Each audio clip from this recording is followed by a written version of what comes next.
বন্ধুরা, চলে আসলাম দেবীগঞ্জের কাশফুলের বন।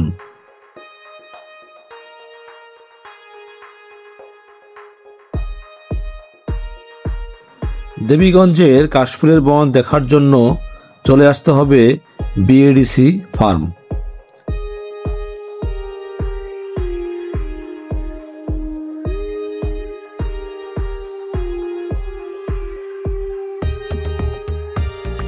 আমি বর্তমান অবস্থান করতেছি দেবীগঞ্জের বিএডিসি ফার্মের মাঝখানে যে রাস্তাটা করতোয়া নদীকে স্পর্শ করেছে। আপনারা অবশ্যই জানেন দেবীগঞ্জের করতোয়া ব্রিজের পশ্চিম দক্ষিণ দিকে প্রায় 4 কিলোমিটার দূরে নদীর চরে সাদা কাশফুলের বন দেখা যায়, যা অনেক মানুষকে আকর্ষণ করে। এটি দেবীগঞ্জ বাজারের কাছাকাছি অবস্থিত এবং শরতের এই কাশফুলের সৌন্দর্য উপভোগ করার জন্য অনেকে সেখানে যান এবং ছবি তোলেন।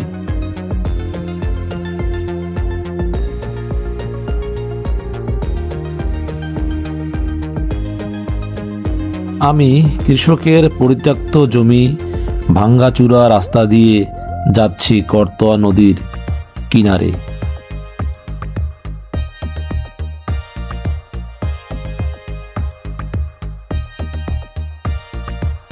বন্ধুরা, রাস্তার ডান দিকে দেখতে পাচ্ছেন সাদা কাশফুলের বন এবং অল্প কিছুক্ষণের মধ্যে আপনাদের দেখানো হবে সাদা কাশফুলের অপরূপ সৌন্দর্য, যা প্রকৃতিকে একটা নতুন রূপ দান করেছে।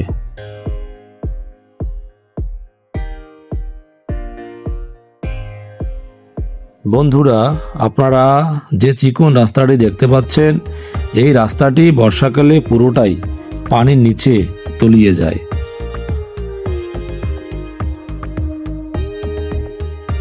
অবশেষে চলে আসলাম সাদা কাশফুলের বনের কাছাকাছি।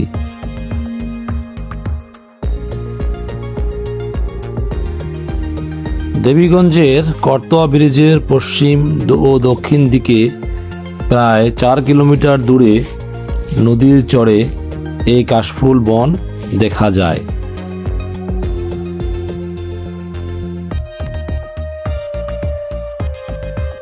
শরতের এই সময়কালে সাদা কাশফুলের অপরূপ সৌন্দর্য মানুষকে মুগ্ধ করে।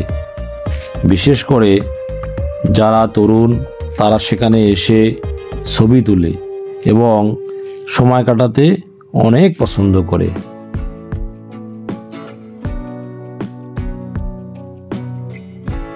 শরতের শ্বেত কাশফুলের সাথে সাদা মেঘের মিতালি দেখা যায় পুরো শরৎকাল জুড়েই।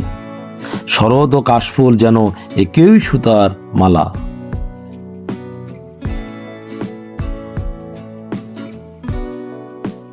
বন্ধুরা, এই কাশফুল যে বাগানটি রয়েছে, এটা প্রাকৃতিকভাবেই সৃষ্টি, আপনারা অনেকেই জানেন। এটা হচ্ছে আত্রাই নদীর তীরে অবস্থিত এবং বর্ষাকালে এখানে এই যে জায়গাটা দেখা পাচ্ছেন, এই পর্যন্ত পানি উঠে এবং এদিক দিয়েও স্রোত যায়। আপনারা দেখতে পাচ্ছেন কাশফুলের গাছগুলো প্রায় পানির স্রোতের কারণে এদিকে হেলিয়ে গেছে। দেখেন, এখানে কিছু পানি আছে।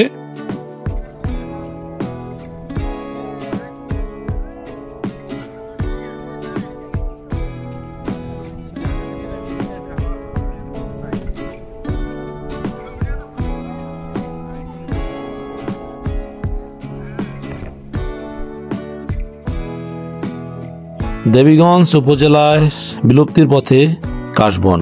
আগের মতো দেখা যায় না কাশবন। প্রকৃতিতে কাশফুলের আনাগোনা দেখলেই প্রাণবন্ত ঋতু শরৎকালের রবি উদয় ঘটে প্রাণে।